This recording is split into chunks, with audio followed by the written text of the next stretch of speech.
Good evening, lovely tubers.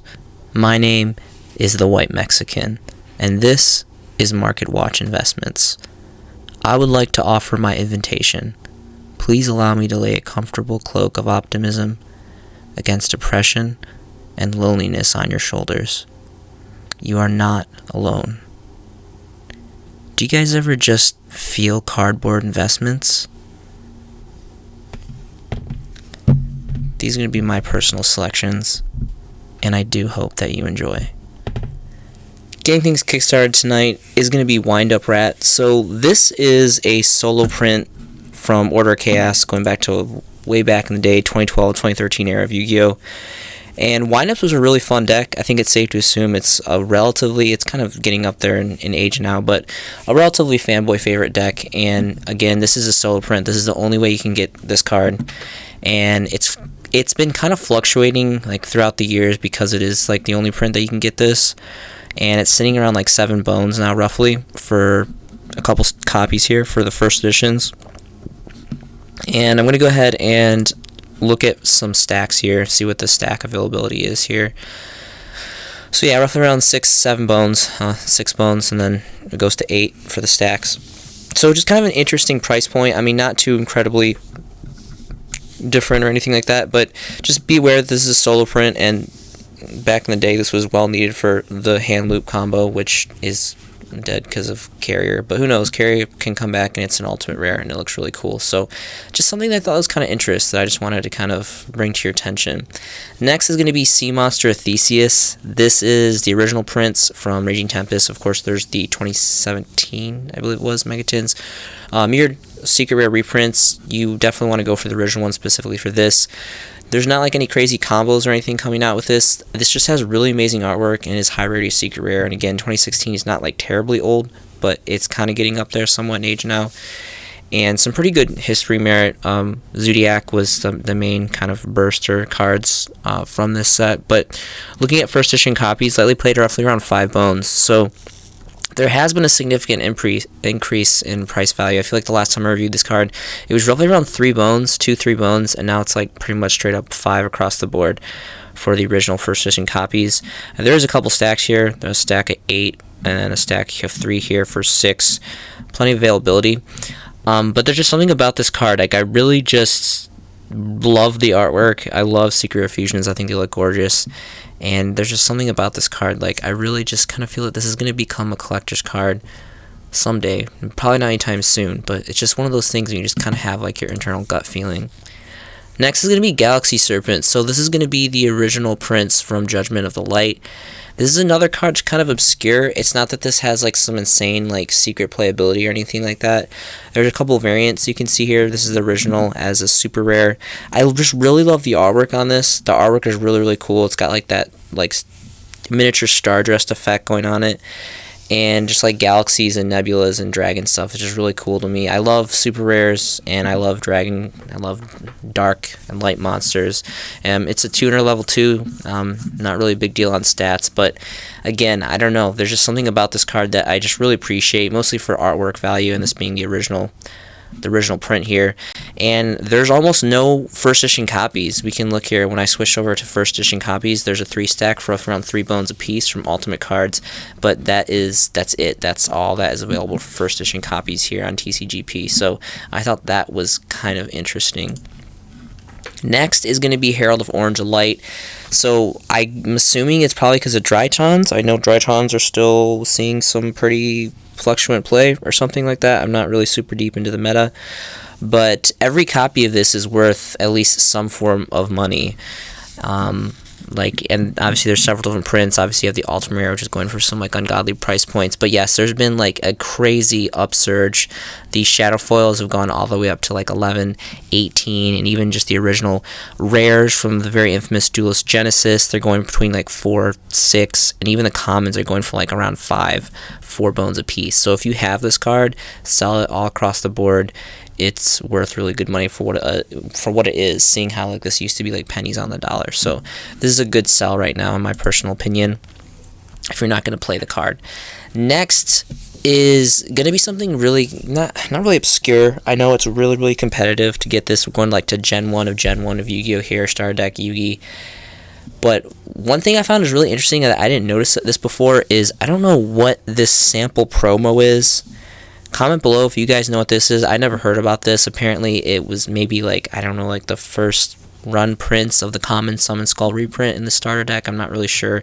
I've never seen this before. Apparently there's only 3 listings and it goes anywhere between 100 to 300 bones, which is pretty incredible. But I just thought this was a really obscure thing that I've never heard of this copy, and it's the exact same card number as the normal common reprint Summon Skull. So I really don't even understand how you'd even identify if you have the sample promo. Anyway, so if you guys know anything about that, I would be very curious. I'm not sure. So obviously for the holo foils like Card Destruction, Dark Magician, all that stuff for the first editions, maybe even Soul Exchange, everyone kind of knows about those. Those are like the main cards, the collector cards, because they're holo foils and they're Gen 1. But if we look at like even some of the commons here, and like I'm just going to briefly go over this. I know you guys don't want to hear too much about this because I talk about Gen 1 collector stuff so much. But if we switch over to first editions, these are like insanely expensive. There's a lightly played here for like roughly around 7-ish bones after you factor in shipping. And then the next lightly played goes up to a whopping 35 bones. And then again, like around 36, and there's like no availability. So just the compatibility of getting these first edition and at least lightly played near mint condition is just insane, and the value is really showing it. And for a common, now granted this is an insanely old common. I mean, it's going on almost 20 years old now, but it's just it's insane to me. Like I think it's really incredible that, you know, these cards are just getting, and have been for quite some time. Even like, I mean, Dark Magician's been long gone for the ultras, but the commons, it's very interesting to me. Like if we take a look at Last Will, again, don't get these confused with the evolution decks. There was starter deck Kaiba Yugi Evolution, and those first editions are nowhere near the same price point as the actual Generation 1 2002 prints from the original starter decks. So some of the cards mirrored but different card sets, so don't get confused with that. But if we look at this, even Last Will as the common version here, there's only 5 first edition copies, and the first lightly played goes up to a whopping 150 bones, which is just insane to me. And then it bottoms out at 200 bones. Only 3 listings here for lightly played or better. So there's just insane value in this. So check your commons. I mean, when I just came back from a vacation and I was checking some of my stuff back in Texas, and these are some of the cards I specifically looked through, and anything like that was like from LB through RDS first edition I really pulled aside, because Generation 1 first editions, even for commons, are going for some insane numbers now. So I would definitely poke around your commons. I know it's tedious, but it's definitely worth it. Same thing with starter deck Kaiba. If we take a look at first edition copies of Lai Jin, they're going for some pretty insane numbers here. There's only 8 copies of first editions across the board for all conditions, and starting market price is 36 bones after you factor in shipping for a near mint, and then it goes all the way apparently to almost 750 bones, which is just insane. But you just look at these numbers, they're just like have been like almost eradicated out of the market, and this is for commons. Now granted, these are Generation 1 commons, very, very insanely old, very, very high nostalgia value, but they are still very much commons, and they are reprints. They aren't the original cards. Now keep aware, I kind of misplaced my list, and I might have to come back and do this content in another video, but there is certain cards that are solo prints. I don't specifically remember which ones, but I feel like started at Kaiba had a little bit more. Like I know Dark Assailant, this is a solo print. The only copy that you can get from this is from 2002 started at Kaiba. And if you have first edition copies of this, like there's just some dumb numbers on this too.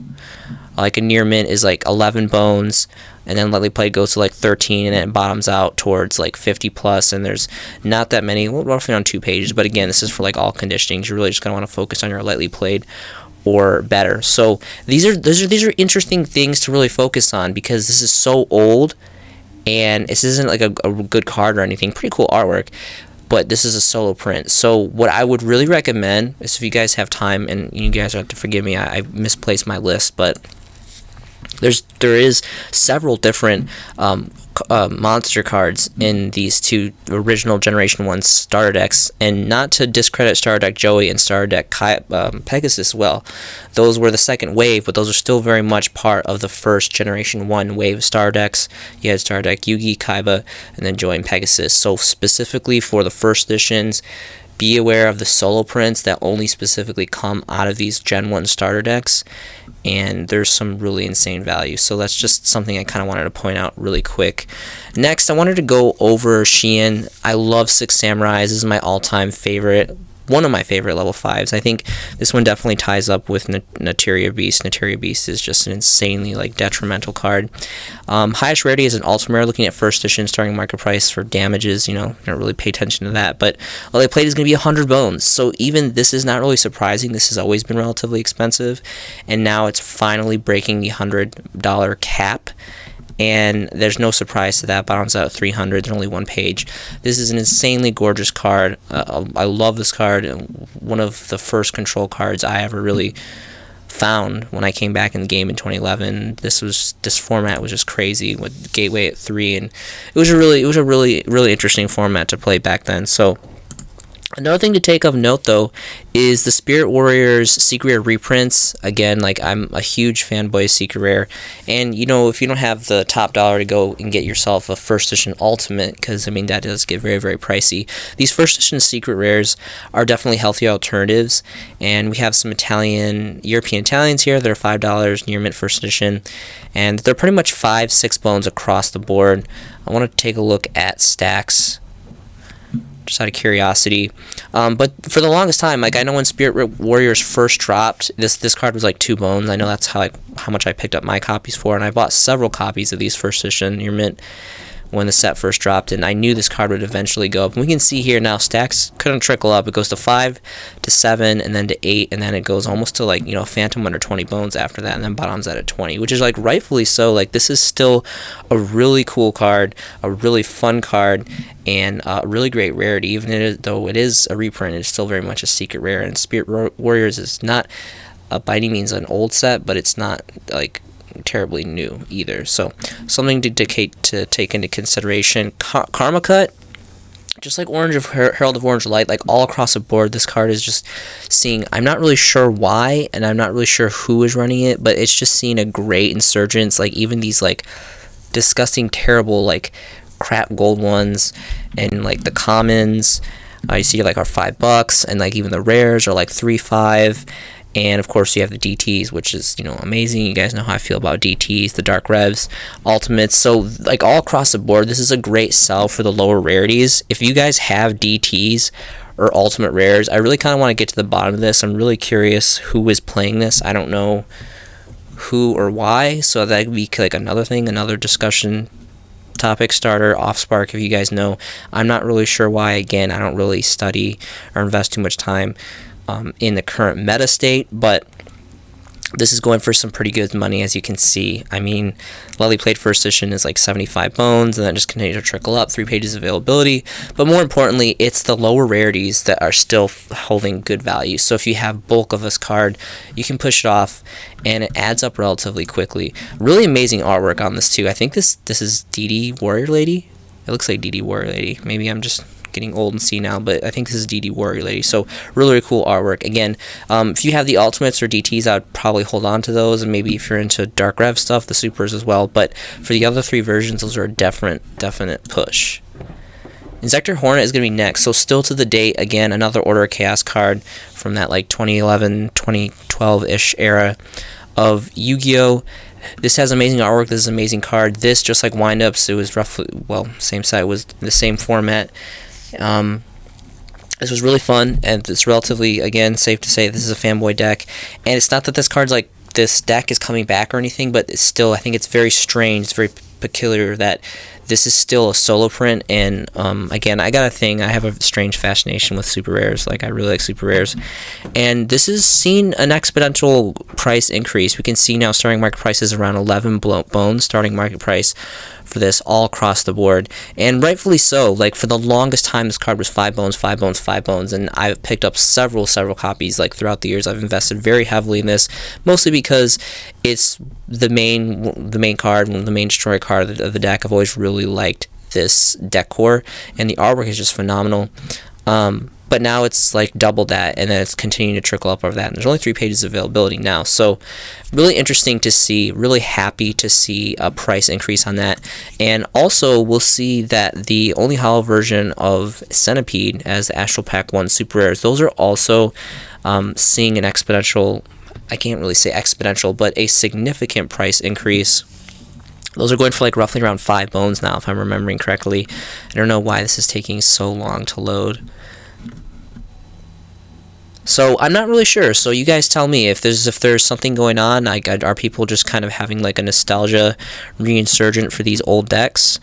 But they're going up, and I think that's cool because I like Insectors. So anyway, I don't know what's going on here, but these are like roughly around like 3-ish.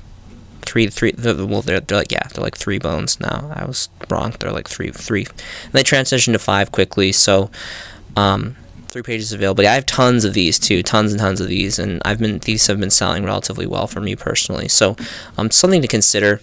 Next is going to be Constellar Omega. This is for the ultimate rares from Lord of the Tachyon Galaxy. And this has had a significant price increase as well. This is one of those old school ultimate rares that I bought tons and tons of several years ago for like 2 bones a piece. We're talking about near mint first editions, and these are going all the way up to 7+ now. So it's definitely a significant price to notice. I don't really think people are playing this. I know Stellar Knights, they like a lot of the stuff comes DT, which is really cool. A lot of people like to collect high rarity stuff in DT, which is really fun. But I just thought that was something that was kind of interesting to take note of, just the same as some of the Bugentai stuff. Here we have Gagutsuchi, and this is also seeing a relatively significant increase. This was like around 2-3 bones, and now we're seeing starting market price of 8 bones plus for the first edition ultimate rares. So that was another thing that I thought that was kind of interesting. And the last card that I wanted to review over with you guys tonight was going to be Tsukuyomi. And this is relatively generic. It's just a 2-level 4, and it's mostly just for this effect right here. You detach 1, you pitch 1, and then you draw 2, which is, I think that's super generic. I think it's really good. Now people say like, oh, like it's just like a +1, but you can keep in mind, depending on what you're playing, if you have graveyard effects, that can off-spark a combo or offset an ignition effect. So it's not really a neg 1. It's kind of really like a +2 or maybe even a +3 at that point, depending on what the situation is. So I really appreciate that a lot, and the price isn't really reflecting that, I don't feel like. I mean, it has increased. I mean, for the longest time, this was another card. Again, this was like, I think like 5-10 bones, and we can see now the starting market price here is like about 17 bones plus, and it's not really slowing down. It's kind of just harboring between that 16-20 bone market price here.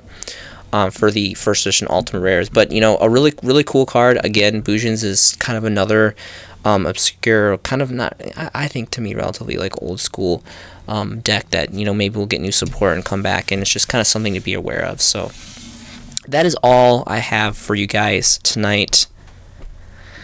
Thank you so much for watching these videos. I have a great passion for this game.